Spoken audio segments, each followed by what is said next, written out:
So here we are. I've made it to my final vlog of this class. As I talked about in my last vlog, things have not really ended in the way that a lot of us, I'm sure, were hoping or thinking that they would, assuming that they would. So it's been an interesting week and a half, and I feel like I don't know, it still feels very surreal, and I've had a little bit of time to process things, but it's still kind of like crazy. Like it hasn't really settled or set in for me yet that like I'm not going back to campus to finish my classes, and this is my last year of my undergrad, so I'll be returning to campus in September for Teachers College, which is really exciting, and I'll be able to see people again, but not in the same capacity as I have this past year. And so going through this final vlog, I'm hoping to bring together a lot of the ideas that I've learned both in this class and also in a lot of my other classes this semester. And this year, this whole fourth year for me has been an amalgamation of teaching philosophies, and not even just in philosophy class and not even just in this class. Like in all of my classes, we've really focused on like what kind of teachers we want to be, what that's going to look like, how kids learn in music classrooms and in classrooms in general. And just a lot of these ideas that we've talked about in this class have like connected to everything. So just to put it into perspective, this semester I had instrumental conducting, policy and curriculum, psychology, learning and music ed and community this class. And I also had lessons, private voice lessons with my teacher. And then also I'm going to kind of bring in some ideas that we talked about in philosophy of music education. And then I feel like another class, not to be, too corny, but another class has been life for me, especially this semester. Like the experiences, like teaching experiences that I've had, both from this class and just from extracurricular things, have like really framed a lot of things and put a lot of things into perspective for me and have been really good learning experiences. So those are kind of the classes that I'm going to be drawing from in this final vlog, and it might be a little bit long. I might have to kind of film it in sections because I have a lot to say and I want to make sure that I cover everything. So first off, I wanted to well, actually, I was going to start with main takeaways or things that I've learned, but maybe I'll do that later because that feels like more of a final thing. So I wanted to talk about reflexivity. I have my papers here, my list of things to talk about, so that's, if I'm looking down, that's what I'm looking at. Okay, this idea of reflexivity, how have I engaged with this semester? How have I grown in it? How has it played out for me? First of all, I think I have a lot of work to do in this area still. I'm still kind of grappling with it and figuring out what that means for me. But as I was reflecting on it, writing these notes, I feel like one of the main ideas of reflexive thinking is looking at other people and thinking about how you might be assuming things about what they're thinking, assuming things about their perceptions of you and your role and power and all those things. You might assume things because you can only draw on your experience, right? Like you don't live inside other people's brains, so you can never know fully for sure what they're thinking. You can have conversations with them about it, but it's kind of like or before you've had those conversations, you can't really know what they're thinking. So it has to do a lot with that. It has a lot to do with perception. So what did you perceive about your role or your power or whatever, how other people were thinking when you stepped into a situation? And then what is true? Again, that's kind of like a hard thing to figure out because you're dealing with other people, and other people are very complex, just like you are. So that's kind of hard. But you have to be like, the reflexive thinking part comes when you are thinking about like, what could they possibly be thinking, or like, where am I coming from and how have my experiences formed what my thoughts on this topic or situation are, and then look at all these other people in the room and how many perceptions do they have, right? Like it's kind of thinking about that. Okay, so thinking about that, I think coming into this, like just generally, I think I have a pretty good, I don't know, like sorry, let me just collect my thought here. I feel as though even before kind of talking about the concept of reflexivity, I just as, like, in general, am naturally just very aware of, like, how other people perceive me, and that could be an assumption. Like, I'm not saying that I'm right about that all the time, but I feel like even before this, I would constantly think about, how is this person perceiving me? How is this person perceiving me? But I would catch myself, because it's kind of a habit of thinking, okay, but I'm probably making an assumption right now about what that person is thinking about me. You know, it's a good thing to think about, okay, well, how are other people looking at me right now? Whatever. But you can kind of get into that inferiority complex of like, oh, I bet they're thinking this about me, or I bet they're thinking that. And so coming into this class, I feel like that's helped me a lot. Like, Naomi, it's good that you're thinking about other people, but you also have to think about what you're assuming about them. Just because you're new in this situation, like walking into my placement, I was like nervous, right? I was nervous and I was thinking like, oh my gosh, you know, like I'm so at the bottom of the food chain here and blah, blah, blah. But did I have to think that way? Like, no one told me that. And so why was I assuming that? And why was that my perception, you know? And I think that could be kind of an unhealthy thing to walk into. So that's one thing that this placement has helped me become more aware of. And I still, you know, am struggling, I guess, or that is still a challenge for me, and that's something that I'm going to have to work on, because in the context of a classroom, you know, it's not just the students, and I'm going to get into like the superiority, power, infantilizing of students later, but walking into a classroom, it's not just the students. It's one thing to think, oh, I'm above them or whatever. Like, hopefully that's not the case. But worst case scenario, you're like, oh, I can do this. I'm not bottom of the food chain because I've got a bunch of 6-year-olds in front of me and like I know more than them or whatever. That's not a great attitude. But okay, you know, at the very least, that could be your assumption. But then you've also got parents to deal with, and you've got teachers that have more seniority than you do, and administration, and etc. And so, how am I going to look at myself when I walk into a classroom for the first time as a substitute teacher, right? Because that could be walking into a classroom as a substitute teacher with the idea like, oh my gosh, I have no power, and like I have no say over anything, etc. Like, oh my gosh, that could, you know, like the kids can walk all over you, and that can be bad. On the same, on like oppositely, if you walk in thinking that you're gonna like take control over everybody or whatever, like I don't think that's a good attitude either. So I'm still kind of like trying to figure that out. And I'm gonna have the chance to work with that, like this power, this idea of power and perception and all that. I'm gonna have a good chance to really work through that this summer, because I've worked for the same camp for 5 years, and now I'm kind of taking a step further, and I'm gonna be a coordinator. So that means that I'm like I have one site in the city with like 50 kids and 6 staff or something like that that I oversee. So I plan for that. I'm kind of the first contact for parents, etc. So it's more of a responsibility role, and it's also like leading meetings and making final decisions on things and stuff like that. And I'm scared, but I'm also really excited because it'll be a good experience for me, and it'll give me the chance to kind of like challenge myself in the way that, you know, as I said before, I have this habit of coming into situations with this inferiority complex kind of thing going on, and I don't think that's good, and I don't want to approach situations like that, you know? So I'm looking forward to that, and I think I will definitely come at that with a reflexive point of view after going through this placement, and feeling like it's perfectly normal, I think, to feel discomfort walking into a new situation, but that doesn't mean you need to let that take hold of you. And even being in the policy and curriculum class this semester and being with people like master students and PhD students, I totally had that attitude.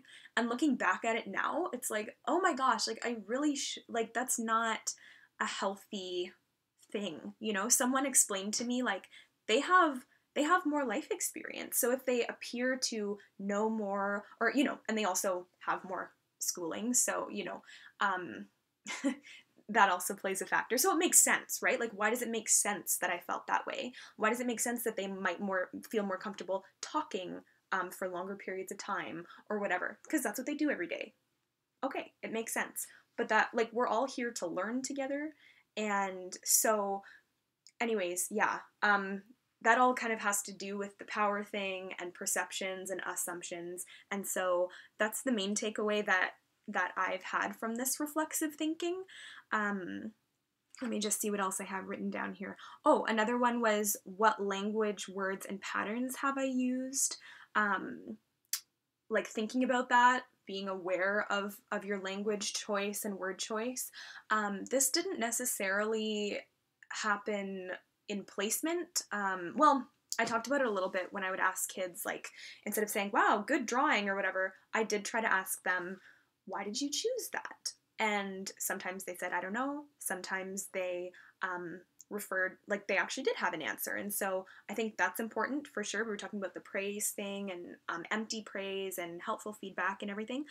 I don't know if I told this story already, but in my theater job, it's really interesting, the age group. It's grades 4 to 10, and so we have some teenagers, like some preteens, some teenagers there. It's awkward, like that awkward stage, and I'm like, okay, like, how am I gonna interact with people this age group? Because I love that age group.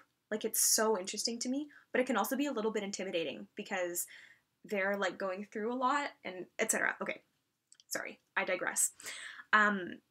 One of the girls, like, I said, okay, everybody, can we run this one more time, the dance or whatever? And one of the girls was like, well, we have to anyways. Like, even if we said, no, we don't want to, we would still have to do it because you're in charge and da-da-da. And I was like, whoa, like, she totally called me out on that. And we talk about that a lot in instrumental conducting. What kind of language are you using? Because if you say, can we do this?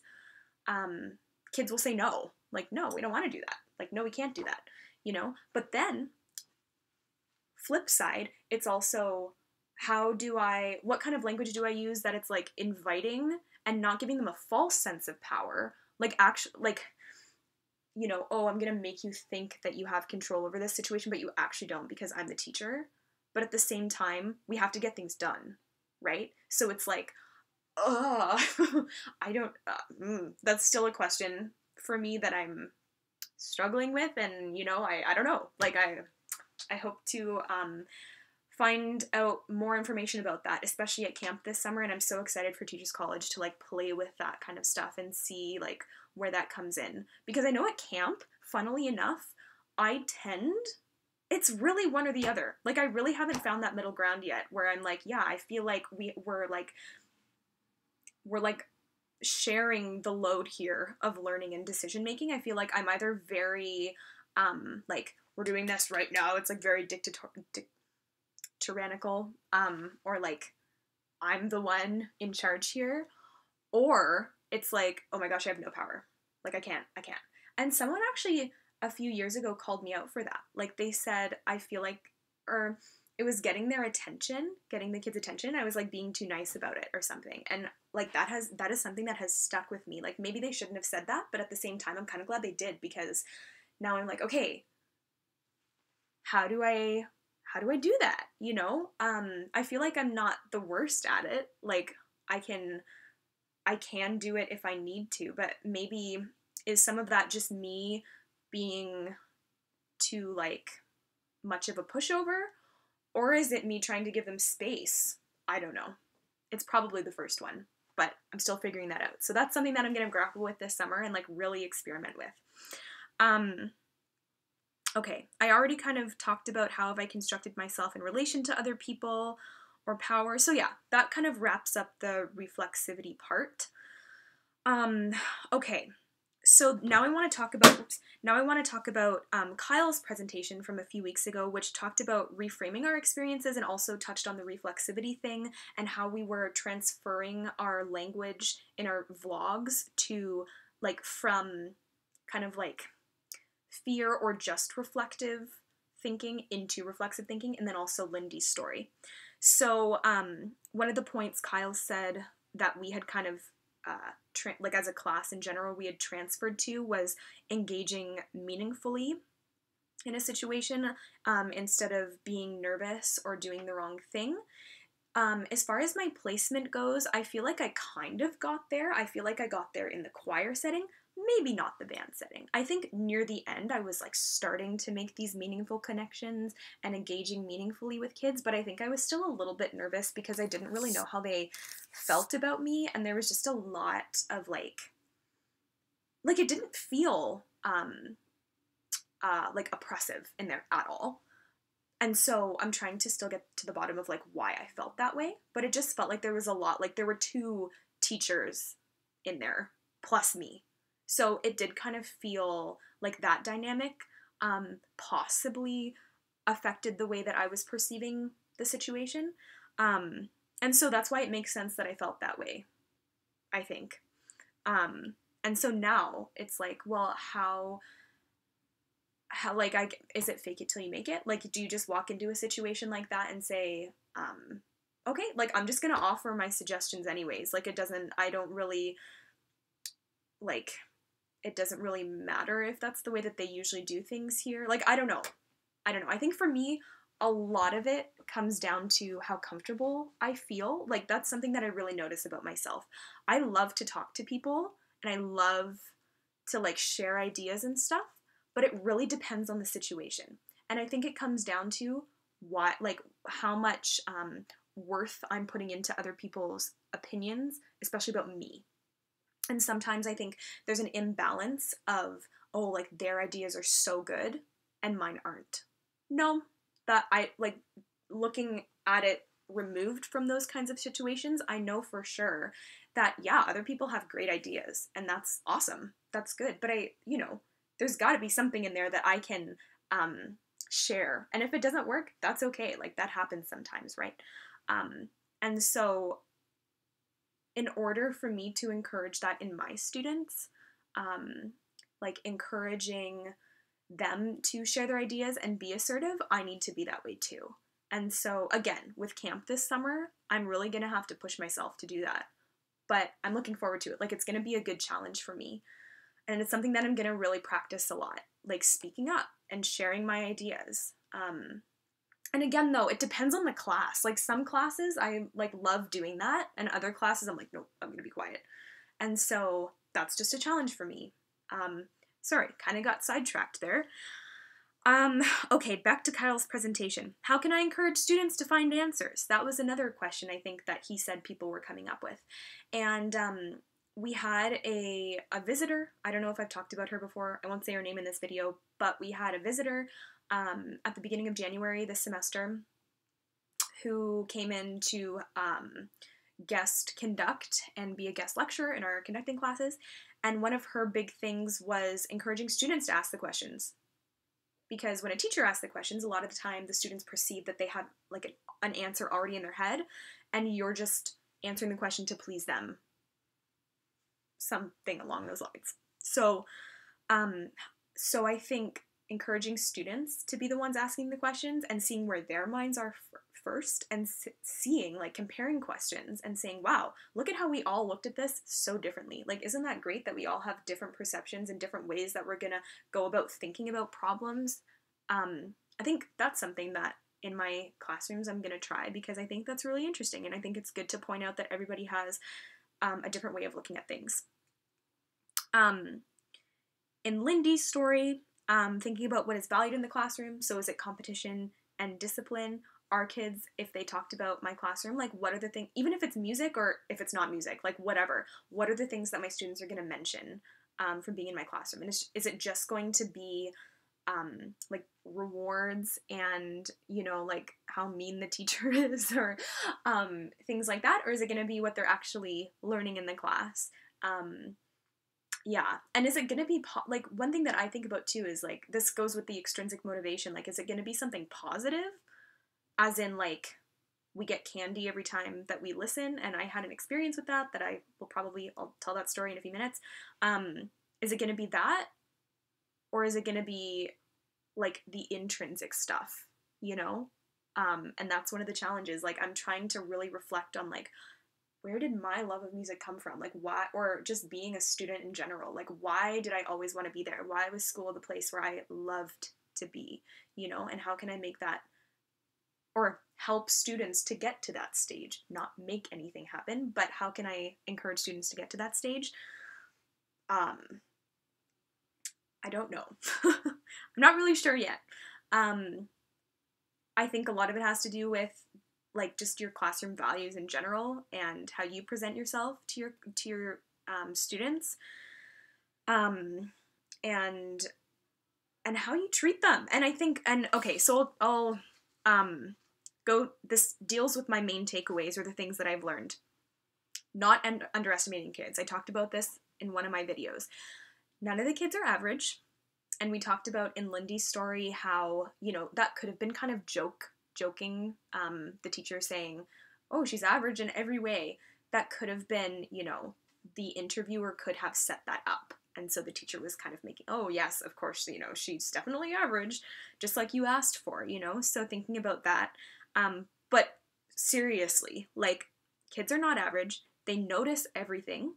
Things like body language, facial expressions, what you're, like, verbally communicating to them, they notice a lot of that. And so not underestimating, taking what they say into consideration,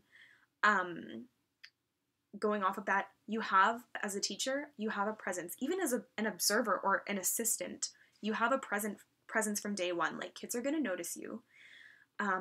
So have high expectations of them. Thinking about the inclusion presentation that we had, still thinking a lot about that. And one thing that was brought up, you know, I was asking, how are we going to do this from day one? Like, how are we going to establish an environment, an actual inclusive environment, not just using inclusion as a buzzword, like for parents and administrators to think, oh wow, like they're really trying to be inclusive. Like, what does that actually mean? And, you know, not having the fear of coming, like, you know, answering students' questions and having conversations. This doesn't even have to be just about inclusion, but just in general, being open with them about the things that you don't know or the things that you're grappling with.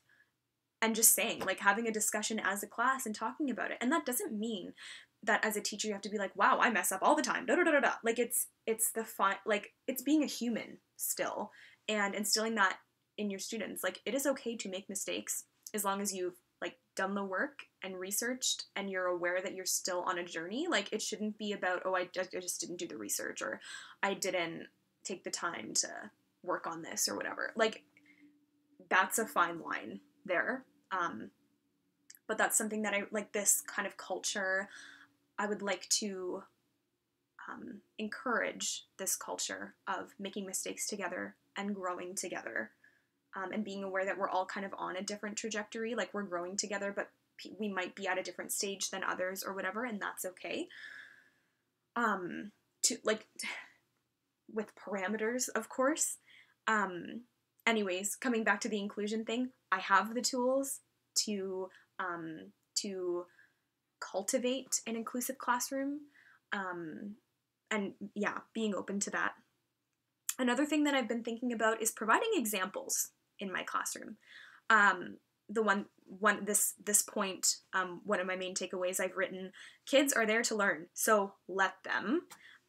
Make space or take up less of the space for them to learn.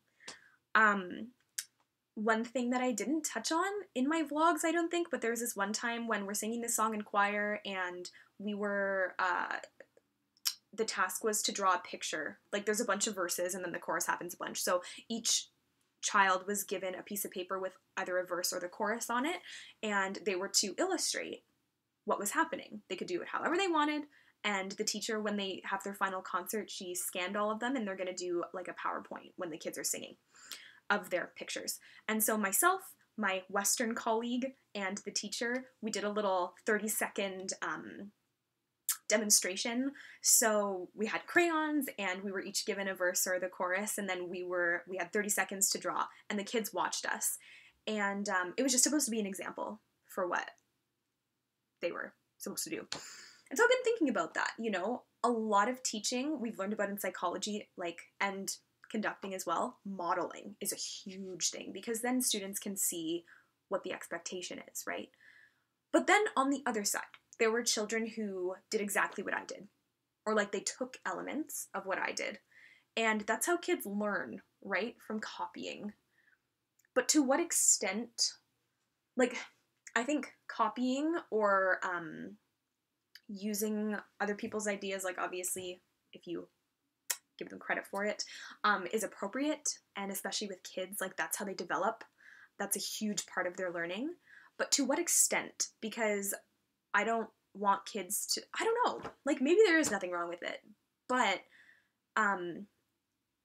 is that allowing them to be creative if they're just copying all the time? I don't know. I'm thinking about that. Yeah. Yeah. Like, cause yeah, cause I guess with improvisation, it is supposed to be a creative thing and something that comes out of your mind. But people who improvise, like jazz, for example, they're taking licks that they've heard before and they might incorporate that. Or they're taking patterns that they're incorporating and they're just like smushing it all together. Not just, but that's kind of what they're doing. I'm not, I love jazz, but I'm definitely not a professional by any stretch. So that's kind of my understanding of that. Like you're taking things that you already know and just applying it or playing with it or putting it in a different order, etc. It can be more complex than that, but in its general like base form, that's what it is. And so maybe there is nothing wrong with copying. I've just been thinking about that and like to what extent should you let your students copy what you do, or like yeah. So anyways, I'll leave that there. Okay. This is really long. I'm almost done. Okay, moving forward. What kind of teacher I want to be? Okay, so I've already talked about this. Encouraging mistakes, instilling that philosophy of being a lifelong learner, and I can find the balance between saying, look, kids, I make mistakes too, and I'm still learning, but also being like, I'm here to help you, and I do know what I'm doing. Like not letting the kids, because they will, you know, there's all that stuff about they'll walk all over you if you don't think you have power or whatever, which can be kind of not the greatest way to think about things, but it is true. Like they need to be able to trust you and you need to have respect, mutual respect for each other. Giving helpful feedback and praise, not the empty stuff. Being careful with language and giving feedback so that students can be encouraged to continue and be encouraged in the fact that they've improved from where they were before. Asking students to ask questions, encouraging them to do that before you do. Encouraging or considering everyone's point of view, even if that takes a little while, that can take patience. I was talking about that before. Being open with students. Look, I'm working through this, or this is something I said yesterday and I went home and I thought about it and that's not how I feel today, or this is, you know, what do you think about that? And then maybe, hopefully, that will encourage students to think about what they're thinking about and saying, I said this yesterday, now I feel this way, or etc. Inclusion. What does that actually mean? Not just going for buzzwords like that, being inclusive. We have to talk about the issues, explain what they are, highlight what we don't know, and be open to questions. Again, camp this summer. Inclusion is a huge thing at the camp that I work at, but I feel like a lot of the time it's kind of turned into this. It's like a buzzword thing, like what are we talking about there? And preparing myself and my staff and my kids to go about it with an open mind and being prepared to answer questions or direct questions to other resources when kids have them, because they're going to have questions, and I just want to make sure that they're handled in the most inclusive and respectful and open way that they can be. Also, I've thought about this a lot in light of all of the concerns that are happening right now. This is just very general. It doesn't have to really do with music at all. Well, maybe a little bit. But for some kids, school is their safe place. And I've been thinking a lot about the kids who are in that situation and now don't have that outlet. And how will I, it might happen just naturally, but how am I going to make sure that their needs are met? We've been talking about Maslow's hierarchy of needs in a couple of my classes, and yeah, that's just something that's been swirling around in my mind a lot. Like I saw one teacher called all of their students during this, like a few days ago or something, at home. Like that's what I'm aspiring to be. Like it's a lot more than teaching the content, well, like the content is really important, but you have this other role too, and just being very aware of that. Um, and thinking about music, a lot of the time, the music room, depending, is a safe place for students. And the music teacher is that person that they talk to about things. So keeping that in mind. How am I going to encourage the students who were like me in school? I went through like a lot of phases where like I would raise my hand all the time, and then there were other times when I was like super quiet. And so in those times when I was super quiet, I think that, you know, I loved all my teachers, but I think I could have probably used some more encouragement to be assertive, to raise my hand, to be a leader, to like take charge in those moments, you know. And there was this time in grade 2 when we had our check marks on the board, and I had the most. But I remember, and my teacher was like, Naomi, you get 2 rockets because you were the quietest or you had the most check marks or whatever. And I remember thinking, you know, I haven't done anything. Like, that's just me. I didn't have to do anything to be quiet. And so how am I going to pick up, you know, and I don't blame that teacher at all. Like, we're all learning, right? And I'm sure I've already done things like that, you know, oh my gosh. But again, being open to mistakes and being aware of that, trying to be as aware as possible and reflexive so that, like, what did I assume about that student? You know, what could I have done better next time? And then improving from that.